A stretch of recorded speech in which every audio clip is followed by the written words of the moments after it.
Many thanks, Simon, and many thanks to Dan Wootton for another brilliant 2 hours. I'm Mark Dolan, and this is Headliners, your first look at tomorrow's papers. Tonight, in the company of the brilliant comedians Sajila Kershi and Diane Spencer. But let's start with tomorrow's front pages. And we start with the Daily Mail. Home to her family.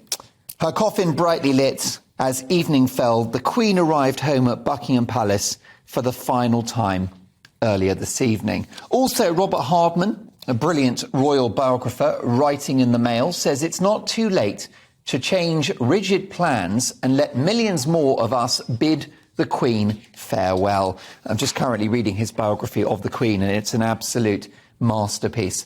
Let's have a look now at the Daily Telegraph, who are leading with the final homecoming. Family allowed to grieve in private as coffin arrives at Buckingham Palace after journey from Scotland.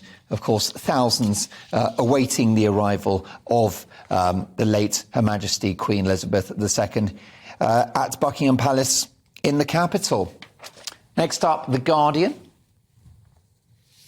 Anger as Charles' staff told they may face redundancy. And queue to see lying in state could stretch for 5 miles. Crowds watch as the Queen's coffin arrives at Buckingham Palace last night. Of course, that's referring to earlier this evening. These are tomorrow's papers. After it was flown to RAF Northolt in London from Edinburgh.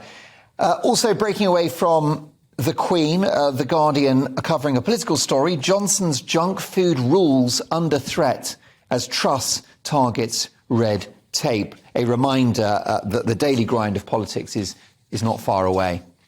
And next up, we've got the Financial Times. Businesses face delays to access £150 billion energy support package. And another concerning headline, US inflation rises more than expected, sparking predictions of a hard landing. Next up, we've got the Daily Mirror.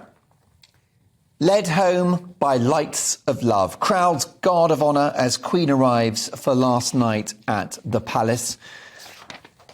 The Times, similar photograph, home to rest, with the wonderful quote from the Princess Royal, Princess Anne, of course, the Queen's daughter.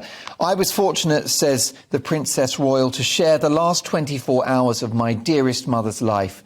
It has been an honour and a privilege to accompany her on her final journeys. I'll be talking about Princess Royal, the Queen's daughter, Princess Anne, on my show when I return on Friday night for Mark Dolan tonight. Daily Express now. Home for one last time. Mourners in their thousands cheer and clap as the Queen arrives at the palace. And last but not least, the Sun newspaper. Welcome home, ma'am. In the pouring rain, the Queen arrives home for the final time last night.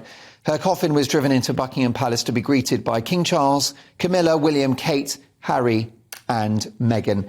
Another deeply moving image in what continues to be a mournful and sorrowful time for the country. And those are your headlines.